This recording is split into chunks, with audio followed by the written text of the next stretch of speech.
Chapter 3, Text 18. Yes. Please repeat word by word. Naitam Adrishanam Svajanam Vyapekshayam Naita Drishanam Svajana Vyapekshayam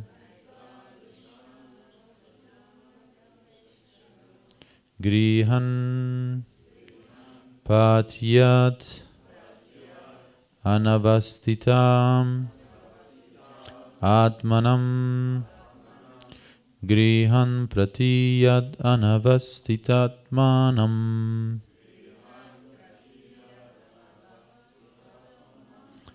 Ye Abhyagatan Vakram Diyabichakshate Ye Bhyagatam Vaktra Diyabichakshate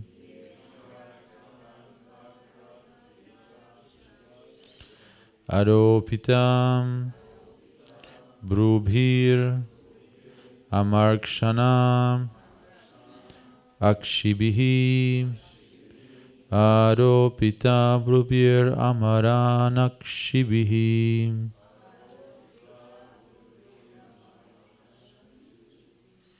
So it's not so. We try a different melody. It's the melody of Venum Kananta Naita Drishanam Svajana Vyapekshayam Grihan Pratiyad Anavastitatmanam Ye Bhyagatam Vakradiya Vichakshate Aropita Brubhir Amarsanakshibihi Naita Drishanam Svajana Vyapekshayam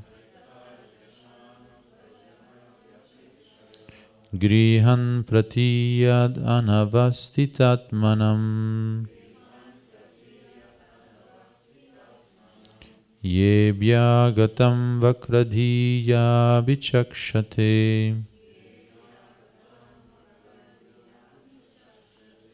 Aropita Brubhir Amaraksanakshibihi.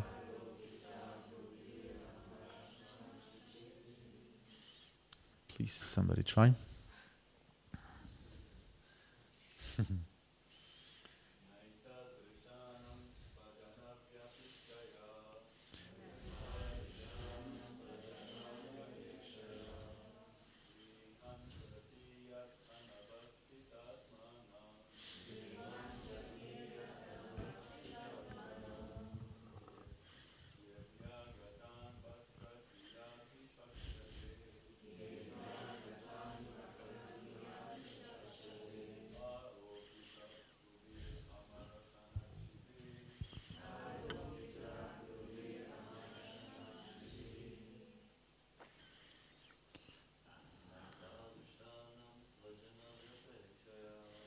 Naita Drishanam Svajana Vyapekshaya Grihan Pratiyad Anavastitatmanam Ye Bhyagatam Vraktadiya Vichakshate Aropita Brubhir Amaraksanakshibihi. Ladies.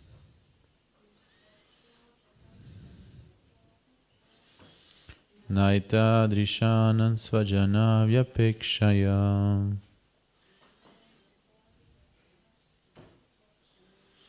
Grihan Pratiyad Anavastitatmanam Ye Bhyagatam Vraktadiya Vichakshate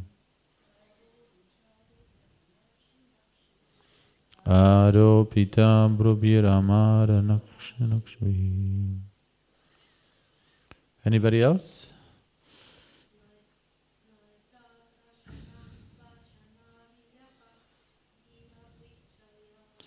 Naita drishanam sajana vyapekshayam.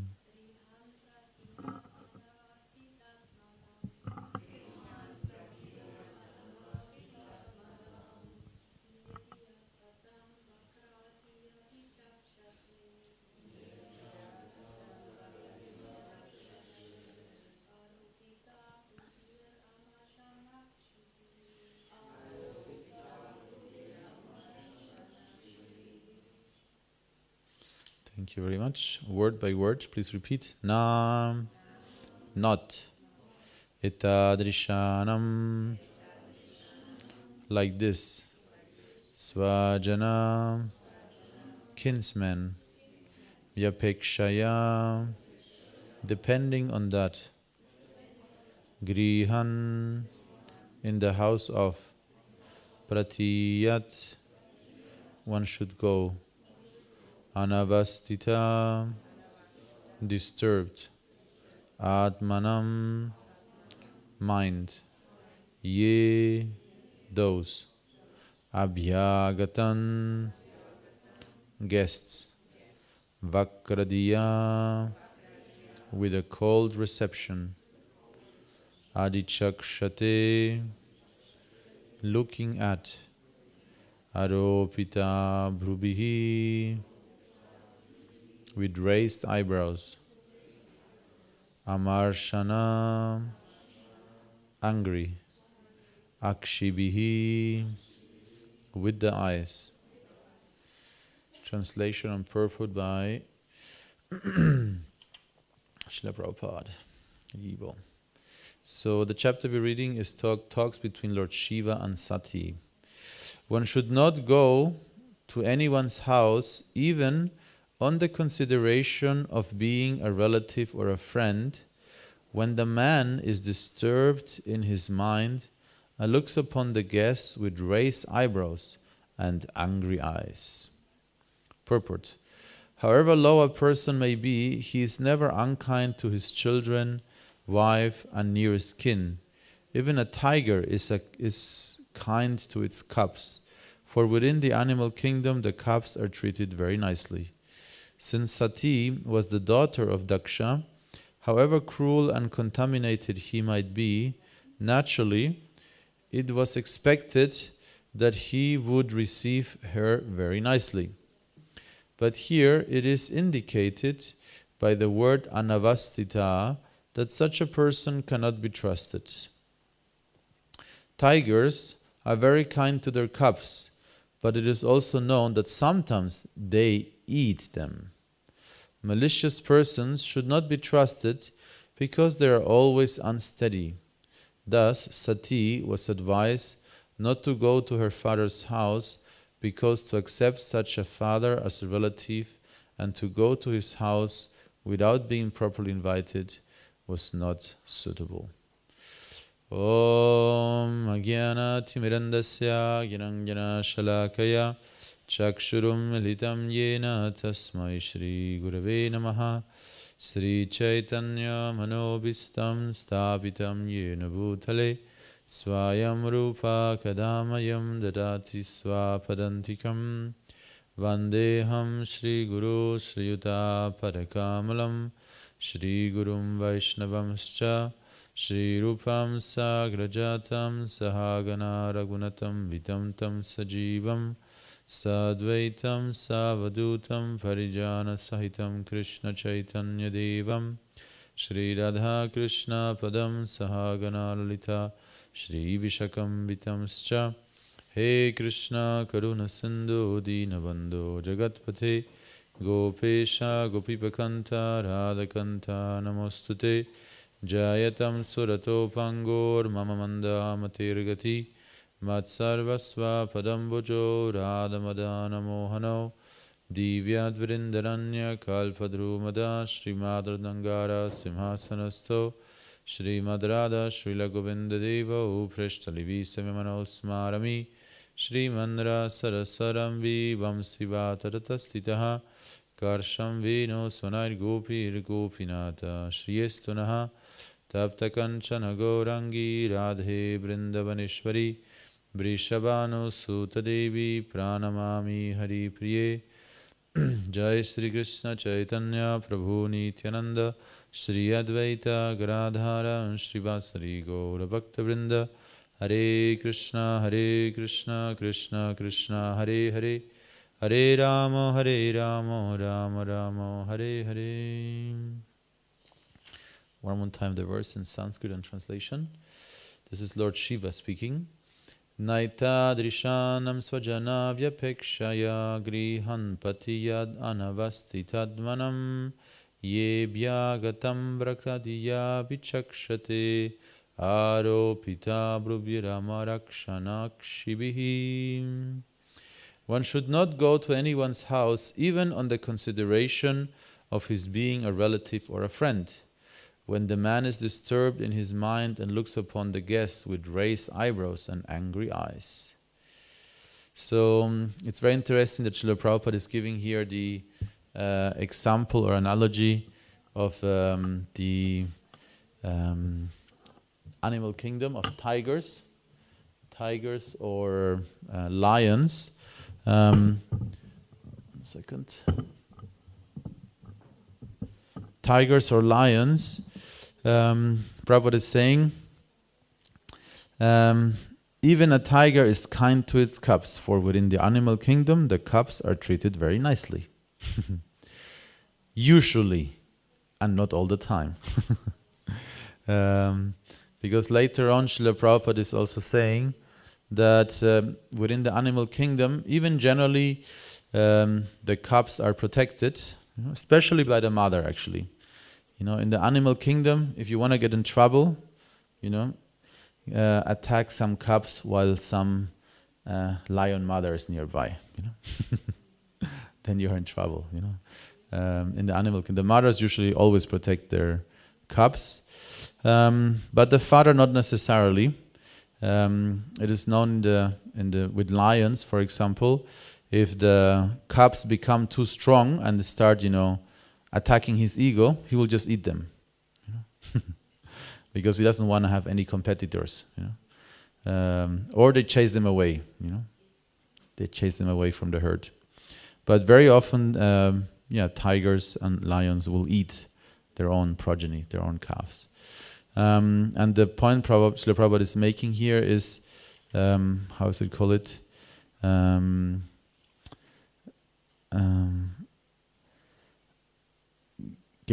Malicious persons should not be trusted. Why? Because they are always unsteady. So they are unsteady. So that's the main point. Malicious people can be very nice. They can be very charming. They can be very, even good looking. Sometimes when we depict demons, we think they are like, horrible people with horns, like Ravana or Hiranyakashipu or, Shishupala, different demons. But Asuras, very often they are very, very attractive.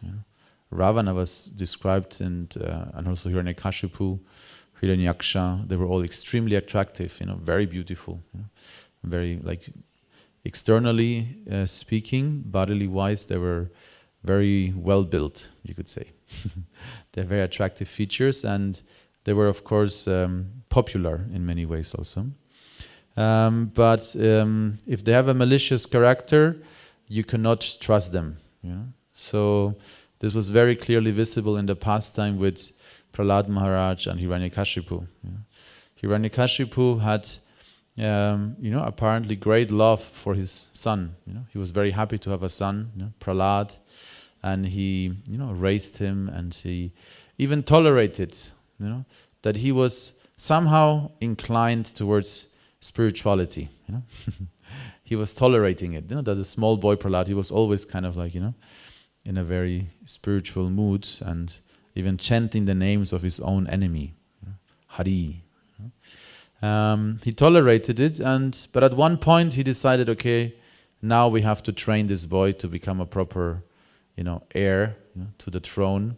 So he sent the small boy Prahlad to the Gurukul of Sanda and Amarka. So Sanda and Amarka, they are the sons of Shukracharya. And Shukracharya is the Acharya or the Guru of the Asuras, Daityas, Danavas, of the demons. And his two sons, they have a Gurukula. So this is a different Gurukula.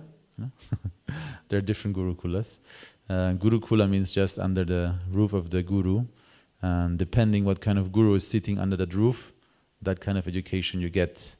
So those two Gurus, they were technically Brahmins, technically, very learned, great acharyas, but they were trained in karma kanda, in diplomacy, in warfare, So they were supposed to, capacitate the young boy Prahlad to be a proper demon, a proper heir.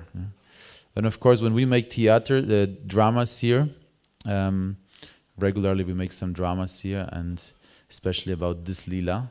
And this is always a very interesting part of the drama, when the small boy Prahlad, goes to the Gurukul with Sanda and Amarka. And we very often translated it into modern language, So when Prahlad goes to the Gurukul, then Sanda and Amarka teach him rock and roll and drugs and, just to make a point, Of course, that's not exactly what, Sanda and Amarka were actually teaching Prahlad, But in a, you could say, in a translated version, interpreted version, they were not a good influence, on the young boy. Prahlad was by nature very saintly, and in comparison, Sanda and Amarka were very demonic. And in modern language, that would be so. One time we made, I think we did it even 2 times, this drama. Sanda and Amarka with Hiranyakashipu, they were teaching Prahlad how to do breakdance, hip hop. And then Hiranyakashipu started doing, a head spin in the middle of the temple room. You know head spin? You know breakdance? So like breakdance, like, and then there's like breakdance music, and he was really good at it. So he made this whole breakdance show for Prahlad, and then was doing head spin in the middle of the temple room, and then it's like, Prahlad, that's how you enjoy life, And then he called in the ladies, and then all the brahmacharis were dressed in saris, and they were dancing for Hiranyakashipu and giving him wine, and that's how they were trying to teach Prahlad, to enjoy life. And like that, many times different interpretations, of this, how they tried to spoil Prahlad, were made here. But in reality, they were actually very qualified teachers. Sanda and Amarka were the sons of Shukracharya, and they were trying to teach him diplomacy.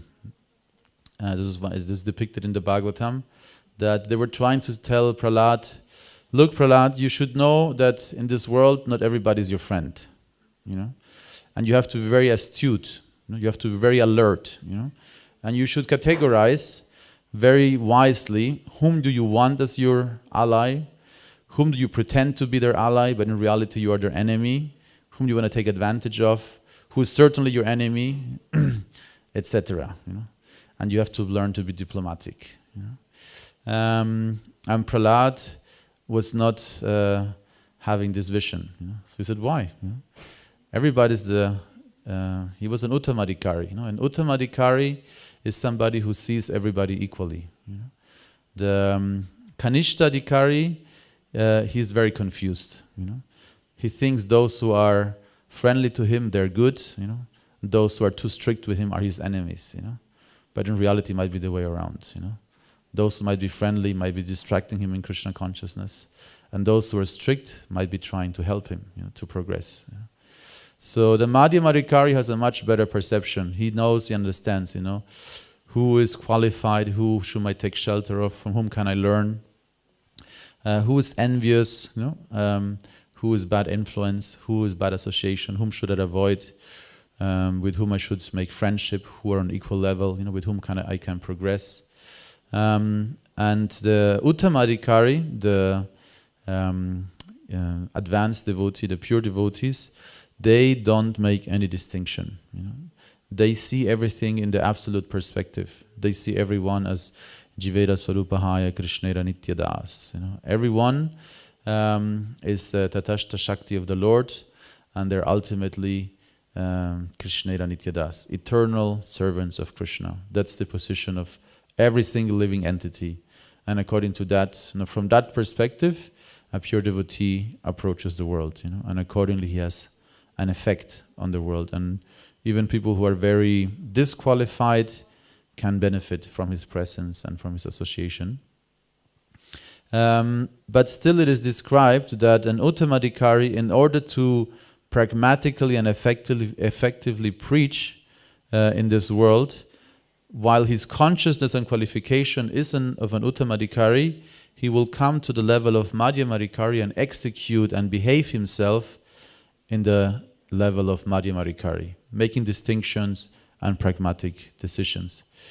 So Prahlad was an absolute Uttamadhikari, and he did not want to distinguish, because we might distinguish, as devotees also, as an institution, we are ISKCON, this is our ISKCON, our society, and then there are some related societies, different Gaudiya Mats maybe, and maybe there are some problematic relationships, within ISKCON, and those siblings, God's siblings, they are the same tradition, the same culture, very similar, same sadhana, but still there might be some, apprehension, or distrust, between them.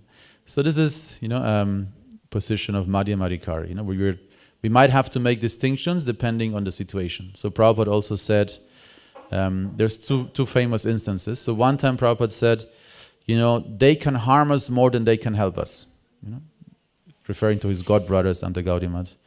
Nisingari Bhagwan Ki Jai. So because some of the god brothers of Srila Prabhupada, they couldn't understand, how this, Abhay Charan, he was very learned, he's a nice grihastha, he's a nice congregational, member, and suddenly he's a greater acharya than us all. So for some of them it was a bitter pill to swallow.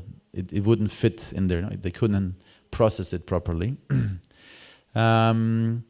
So some of them were very, very critical, and even discouraging disciples and confusing his disciples. So Prabhupada said, we should not, engage with them. They are asar, they're useless because they're not preaching. They didn't follow the instruction of Bhaktisiddhanta Maharaj. Of course, there were god brothers who were very supportive of Srila Prabhupada also, like Bhakti Baba Puri Maharaj, Shida Maharaj, Bhakti Keshav Maharaj, many others. But in general, at that point, Srila Prabhupada was very distinctive. He was not universal Uttamadhikari. We are all devotees of Krishna. Haribol, No, he made a very clear statement, and very clear division to protect his disciples. So that's Madhyamadhikari, a very pragmatic instruction and, divisive, in some ways. And at one point, one of those god brothers of Srila Prabhupada who was extremely critical, he passed away. So all the devotees were very happy. So they went to Prabhupada. Prabhupada, this god brother of yours died. And Prabhupada was very sad, and they were confused. So Srila Prabhupada said, you should not celebrate like that. He's a pure devotee. He went back to Krishna. So that was very confusing for a neophyte Kanishtadhikari. He's like, what? This is the enemy, He's bad, But no, Srila Prabhupada, was an Uttamadhikari, and he knew the qualification of his god brothers, and he knew, and he said, he's a pure devotee, he went back to Krishna. Even he was criticized by him. So that sometimes is a little bit difficult to put in our, simple heads maybe. But that's the reality, that the acharya who might work and speak in the Madhyamadhikari stage ultimately always has the Uttamadhikari perception. And we should not confuse, we should not get too, carried away by sectarianism and divisionism. So yes, but Prahlad Maharaj, he did not want to hear this instruction from, or didn't accept it. He said, we're all children of God, we're all children of Hari. Why should I distinguish between friends and enemies? Why? And so on and so forth. They tried all kinds of different, techniques to teach Prahlad, but Prahlad was subversive, you would say, in political terms. He was very subversive. He was working against his teachers. And as soon as the teachers left the classroom, he would stand up and speak, and give his own version, and encourage his schoolmates to chant the holy names of the Lord. And among those teachings, the most famous teaching of Prahlad Maharaj was that he was telling them that out of 100 years that you have, we spend at least 1/3 sleeping, so maybe even more, depending how much you sleep. If you sleep 8 hours, average, then 1/3 of your life, means if you live 100 years, 33 years of your life, you just spend sleeping. So much wasted time. 33 years sleeping, if you think about it. And maybe you sleep even more. And then Prahlad Maharaj continued and he said, and we spend so many years in childish play, maybe the first, I don't know, until you reach adolescence, maybe something like 12, 13 years, you just play, running around, playing with cars, with something, doing, whatever your mind tells you, something funny, something nice, which is good for children and natural, but still, it's 12 years more, just playing around, no serious business, nothing really beneficial ultimately. And he continued like that, So how much time actually do we have left for the real purpose of life, If you really count, maybe nothing or very little, So he said, therefore we should now already, in our young age, start chanting the holy names. And you see the picture there. They all started dancing with him, in Sankirtan.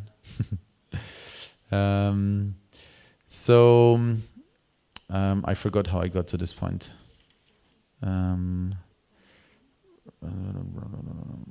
Yes. So Prahlad Maharaj was, Hiranyakashipu tried to train him, tried to change him, tried to bend him into becoming a good successor. And when the teachers brought him back, disappointed that they couldn't really teach him, Hiranyakashipu took Prahlad into his lap, very lovingly, like a father. He took his son, embraced him. It says, I think it even says that he smelled his hair. This is a natural tendency, of parents to smell the hair of their children. It's very. Advaita told me it's intoxicating. When you smell it, it's somehow a natural bond. And then he asked, what did you learn in school? My dear boy, what did you learn in school? And Prahlad Maharaj, was very subversive, like I said. So he didn't tell his father what his teachers were trying to teach him, He could have been diplomatic, said, oh, I learned to be diplomatic, I learned who is my enemy, etc. No, but he didn't say that, Prahlad said, Shravanam kirtanam Vishnu smaranam pada sevanam sakyam dasyam atmanivedanam.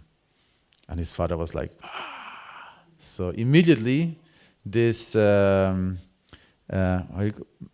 unsteady nature became clear, Malicious people should not be trusted because they're unsteady.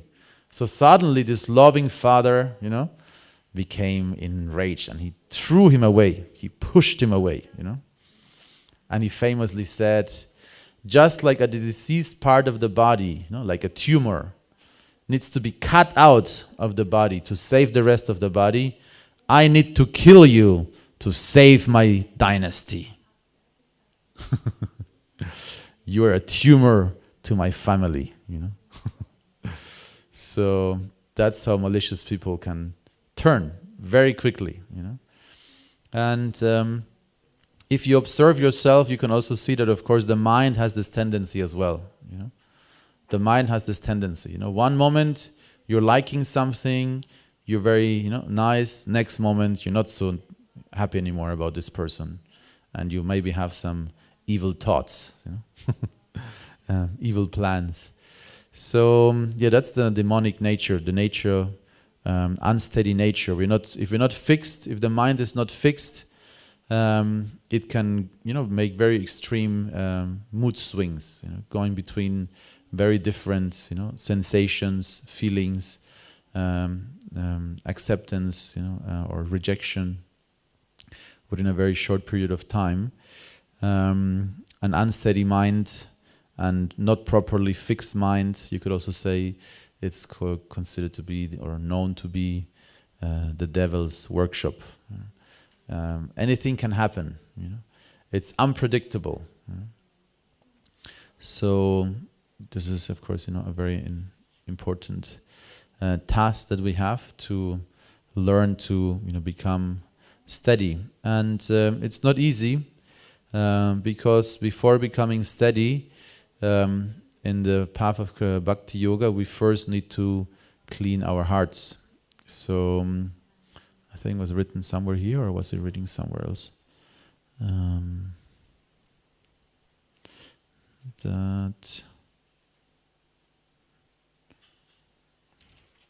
No, it's not written here, but I was reading about the process of purification of the heart, because we want to purify our hearts. We want to purify our hearts, and it's a long process. It's a long process, and before we reach steadiness, we need to purify our hearts. That's the prerequisite. The prerequisite of being able to really serve Krishna ultimately is that we have purified our hearts. I remember today morning we read it in the Nectar of Devotion. That was the section of Nectar of Devotion. Srila Prabhupada was saying that, or maybe paraphrasing Rupa Goswami, that we need to purify our hearts, and only once we have purified our hearts, naturally then loving service will be established in our hearts. So it's the prerequisite. The prerequisite is that we become steady, that we become cleansed, and that our minds are not anymore flickering, and uncontrolled, untrustworthy, So this is very.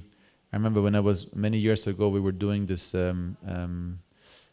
communication seminar with dear Govinda Prabhu, and we were trying to formulate, what you would like, how you would like to be perceived, And many people expressed, I would like to be trustworthy, So you want to be trustworthy, then be steady, If you're not steady, how are you going to be trustworthy, So this is, I guess it's directly connected. If you want to be trustworthy and want people to trust you, there should be some form of steadiness. And ultimate steadiness is, of course, because Prabhupada described it in 3 sentences, basically the whole process of Krishna consciousness to achieve pure love of God. And he said that in the beginning we follow the instructions of the Guru. We follow the instructions of the Guru. We try to follow the sadhana bhakti instructions of the Guru. And once we have been completely purified, Srila Prabhupada was saying, then naturally we develop love of God. Then we are qualified to develop love of God. So it's a natural process. In the beginning we follow Bhaidi Bhakti, rules, regulation, all of that is for purification. And once we have been purified, naturally we will transition into more, you could say, profound, more deep emotional feelings towards Krishna, love. Okay, so I think I'll stop about this purport now, or maybe shortly just talk about Daksha, because the context of this verse, of course, is that Lord Shiva is discouraging his wife Sati to go visit his father. You know? She really wants to go there because everybody's going there, and the argument that she was giving is that to go to your own home, you don't need an invitation. You know, that's what she was saying. If you want to go, to your parents, usually it's maybe even a good idea to surprise your parents. You just show up, and they're maybe extra happy because you showed up. Of course, some people never like surprises because they're not prepared. But generally, a mother, or your siblings, it's very common. Many people do that very often. They just, surprise them. And usually, because it's a surprise, it's even an even bigger, appreciation there. There's there's many in YouTube. Constantly, you get this suggestions. At least I get the suggestions. I don't know why. What the algorithm thinks I like. But I get the suggestions of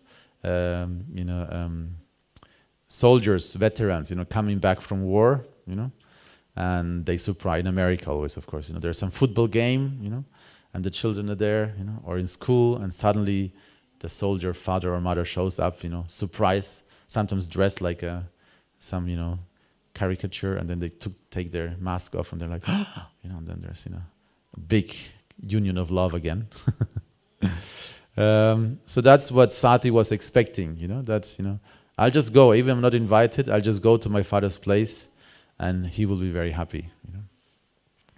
But the point, Lasse, wenn du lesen willst, kannst du draußen sein, aber wenn du im Vortrag bist, nicht lesen gleichzeitig. Ja, ich höre trotzdem zu, alles gut. Genau. Der Geist kann nur eins gleichzeitig machen. Außer du bist Frauen. Frauen können mehreres gleichzeitig machen.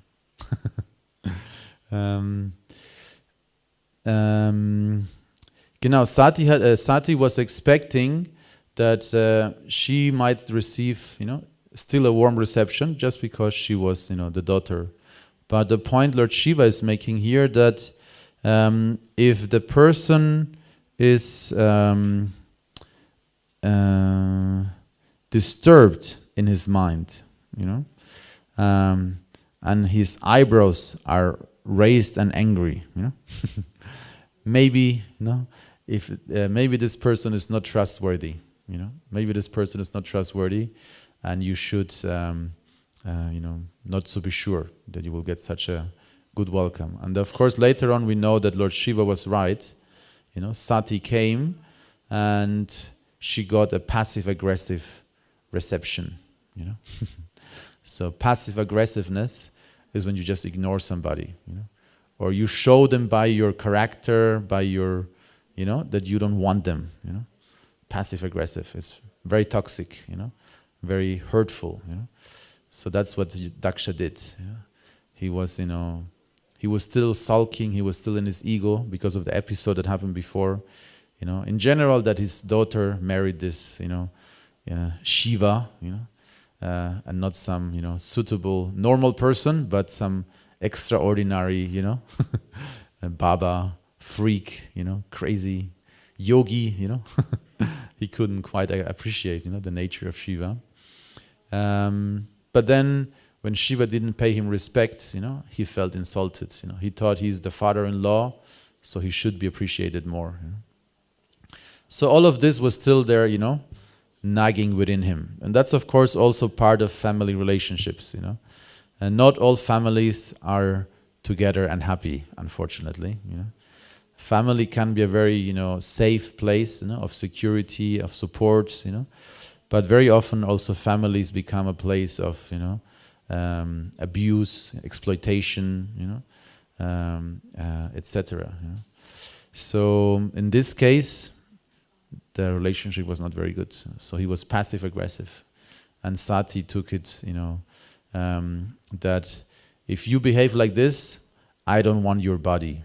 You gave me this body, I will burn it in front of you.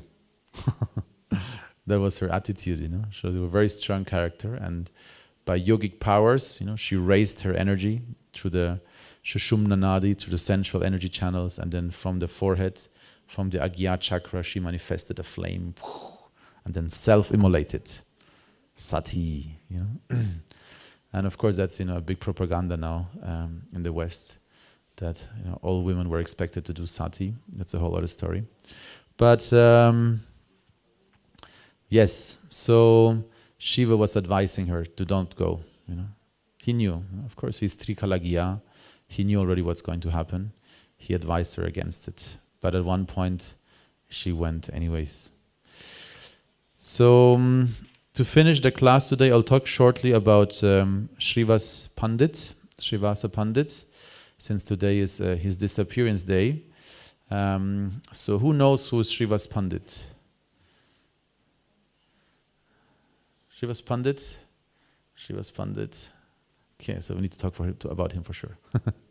So Srivasa Pandit is here in the Panchatattva, on the very left, and he's looking very sweet. Srivasa Pandit. So we sing it every day. Srivasa Adi Gaura Bhaktavinda. So Srivasa Pandit is Bhakta Kya. Bhakta Kya. This Bhakta Rupa Swarupakam Bhaktavataram Bhakta Kya. Bhakta Kya means the pure devotee. He's the pure devotee, Srivasa Pandit. And Srivasa Pandit is none other than Narada Muni himself. So who knows Narada Muni? So more people know Narada Muni. So Narada Muni is the transcendental skywalker of the Vedic culture. He is literally able to travel between matter and spirit, between any planet, at the speed of the mind. So the speed of the mind is very fast. You think of that place and you're already there. So that's Narada Muni. He's able to travel very fast. Yep. Is he able to travel with his soul or with his body? There's no difference between his soul and his body. So Narada Muni is, of course, a very amazing personality. And if you read the Bhagavatam, you will hear many stories about Narada Muni. He's very crucial, in, you could say, arranging, even sometimes manipulating, sometimes, enhancing the pastimes of the Lord. Accelerating sometimes also. Sometimes it takes too long for the Lord to appear, so he makes some arrangements to accelerate the advent of the Lord. So it's not surprising that in the form of Srivasa Pandit, he was also crucial for the appearance of the Lord. So we usually know that Advaita Acharya was worshipping this famous Narasingha Shalagram Shila with Ganges water and tulasi leaves and praying for the advent of Chaitanya Mahaprabhu. But if you study Chaitanya Bhagavat, Chaitanya Charitamrita, you will see that actually it was Advaita Acharya together with Srivasa Pandit. They were always together praying for the Lord to come. So Srivasa Pandit was equally involved in making the advent of Chaitanya Mahaprabhu possible. He was, a crucial key personality. In Navadvipa at that time, you could say Navadvip was like Oxford nowadays is for the West or for the world. In many ways, Navadvipa at that time was one of the main seats of learning. But the predominant philosophy that was taught there was not actually Vaishnavism. It was not Vaishnava Siddhanta. It was mainly Shaktaism. It was, what do you call it, logic, Nyaya. Especially for Nyaya, Navadvip was very, very famous. And so Advaita Acharya and Srivasa Pandit very often expressed, this Nyayis, these logicians and scholars, they're so proud and they can't accept the simple sublime truth of devotional service to Lord Krishna. We are endeavoring to help them, we are endeavoring to turn them around, but it's not possible. We can't do it. And the logicians and the Brahmins of Navadvipa, sometimes they even made attempts to hurt the Vaishnavas. They were planning and plotting, against the Vaishnavas. For example, it's known that sometimes they would put impure offerings that were made to Durga and Kali, which means meat, alcohol, things like that. They would put in the front of the door of Srivas Pandit's house, just to give him a bad image. He says he's a pure Vaishnava, but look what is in front of his door. And they also had some plans to push his entire house into the Ganges. So he would take him away by the Ganges. So, like that, Advaita Acharya at one point was so frustrated that he was exclaiming, "Oh Lord, please come, otherwise I will manifest my Chaturbhuja, my four-handed form, and I will raise the Sudarshana and kill all of these annoying Pandits and Gyanis and Nyayis and Shaktas from Navadvipa." So he was so annoyed, he was considering employing violence. But of course that's not the mood of Chaitanya Mahaprabhu. In Kali Yuga, Chaitanya Mahaprabhu is Mahabharanjaya, and Advaita Acharya, of course knew, and he waited patiently, until finally Chaitanya Mahaprabhu ascended. And once Chaitanya Mahaprabhu ascended, the house of Srivas Pandit, you could say, can be considered the headquarters of the Sankirtan movement. That's where all the pastimes, occurred. All the intimate pastimes occurred. And Srivas Pandit and his wife Malini were, of course, you could say, direct family in many ways, of Chaitanya Mahaprabhu.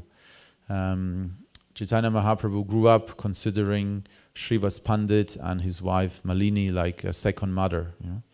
And like in close, tight communities, it happens, that one baby might have multiple mothers, literal mothers, who breastfeed him as well. So Malini was in that position. She was nursing, small baby Nimai from the very beginning. And later on, when Nimai Pandit gave up his pastimes, of arrogance and erudite, erudite arrogance, and became a Vaishnava, then the house of Srivas Pandit was, you could say, the headquarters, the temple, where they would have Bhagavatam class, discuss Bhagavatam, and have nightly kirtans, very, very confidential, very ecstatic. That's also the place where Chaitanya Mahaprabhu showed all his spiritual opulence and qualities, as an incarnation of Krishna. And to each devotee who was assembled, he showed them in a different situation when and how he had protected them and manifested specific shapes, forms, swarupas, avatars, so they could all realize what their individual relationship was with him.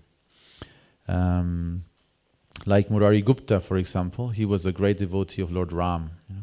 And of course the devotees of Lord Krishna were trying to tell him, Ram is of course nice, but Krishna is even nicer, You should become a devotee of Krishna, And they were really trying hard to convince him. But Murari Gupta could only chant the name of Ram. And at one point, Chaitanya Mahaprabhu in the house of Srivas Pandit revealed to Murari Gupta, of course you can only chant the name of Ram, because you're none other than Hanuman. So like that, the house of Srivas Pandit was a very, very special place. And there's one very famous blessing that Chaitanya Mahaprabhu gave, which also signified the life of Narada Muni, Srivas Pandit. Because as Narada Muni, he's of course a brahmachari, but as Srivas Pandit, he's a grihastha. But he's a perfect grihastha brahmachari. So he had a few brothers, I forgot their names, and he would always go on pilgrimage and worship the Lord.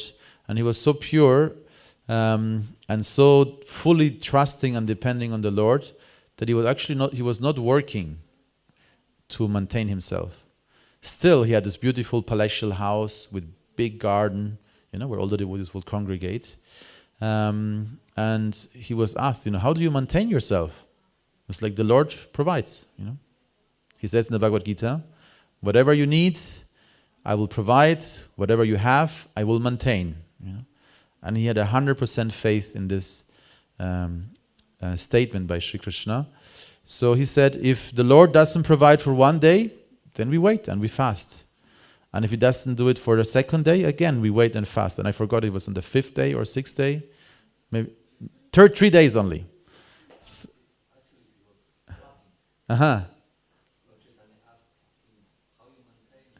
Yes.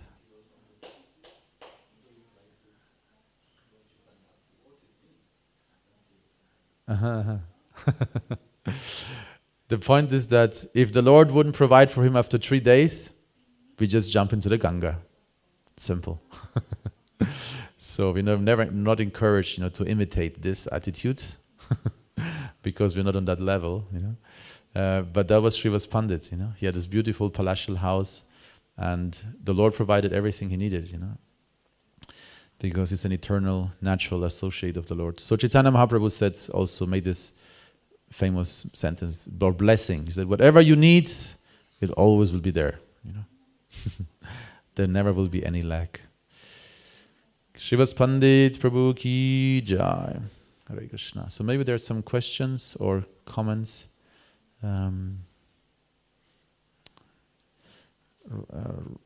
Radha Gopinath or Krishna Gopinath? Krishna Gopinath has a question. He will give you a microphone, then the live stream devotees can also hear you. Thank you, Prabhu. I'm just trying to understand the aspect of steadiness, because sometimes I think Prabhupada mentioned that once you get free from the sinful activities, then you become, or then you're steady. But then also other times we hear, like I think Shivam Swami mentions that if you're 75% cleansed, then that's when you attain steadiness or nishta. Mm-hmm. So I'm just trying to understand the situation there. Well, like in the processes of devotional service, you have to go to anartha nivritti. So anartha nivritti means to give up sinful, bad habits, to overcome them, give them away, and then there's nishta, then there's steadiness. So technically speaking, you could say it's after that. But as far as I understand, this statement about 75% is from this famous lecture of Srila Prabhupada. He was giving a lecture and he was emphasizing very strongly in the lecture, we have to be completely pure, 100%. And he was emphasizing it so much that everybody realized we're not there at all, So everybody was completely depressed after the class, actually. It was not very encouraging because everybody thought, how and when will we ever achieve it, In this life, for sure not, And then I think Srila Prabhupada stood up and noticed that and said, 90% is enough, And everybody started looking up again. They're like, 90%, And then Srila Prabhupada started walking. It was like a big Vyasasana. He started walking down the steps and he said, okay, 80%, And everybody was getting like, And then he threw his chadar over his shoulders, Okay, 75, And everybody started jumping. Haribol, Srila Prabhupada ki jai. So we have blessings, blessings, association with devotee. That's our security. The more we have good association with devotees, also Guru Nishta, attachment and trust in the spiritual master, we're not alone, And sometimes we hear this, you have to fly, you have to learn to fly, and then you have to fly alone, or you're shown where the lake is, but you have to drink by yourself, So that's true also, but ultimately we are the Sankirtan movement, we do everything together, as much as possible. So sometimes that's a contradiction because it says a Vaishnava or a yogi, a spiritualist, he likes solitude, So he likes to be by himself, detached of the world, And that's a safe position in relation to material engagement. But an even safer position is in the association of devotees. So even we might not be at all qualified, just because we're spending time with devotees, and we're, following, whatever they are doing, we become very quickly qualified. So, there's this very beautiful song, Ohe Vaishnava Thakura Dayara Sagara Edase Karuna Kori. And there you're praying to the Vaishnava Thakur, to the devotee, please, please grant me the 6 good qualities, of serving, of giving presents, of interchanging prasadam and sharing confidentially. So these exchanges, the Sat, what's it called? Shat Priti Lakshanam. So the 6, items that enhance devotional service in relationship to devotees.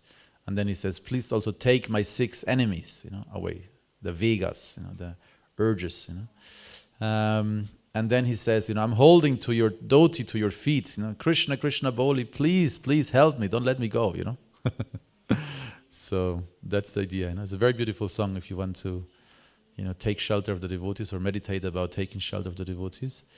It's a very beautiful song because it explains, what blessings we expect from the Vaishnavas, what, good, bad qualities we want to overcome through the blessings of the Vaishnavas. But ultimately it's just, we're holding to their feet. Or like Mangalananda Prabhu said, ich halte mich an Dhoti-Zipfel von Srila Prabhupada, ne? Und lass nicht los. You're holding to the dhoti of Srila Prabhupada. Ne? I'm not going to let go, to the tip of his dhoti, and just don't let go, So that's the idea. Hare Krishna. Grantaraj Srimad Bhagavatam ki jai, Srila Prabhupada ki jai, Gaura Bhaktarinda ki jai.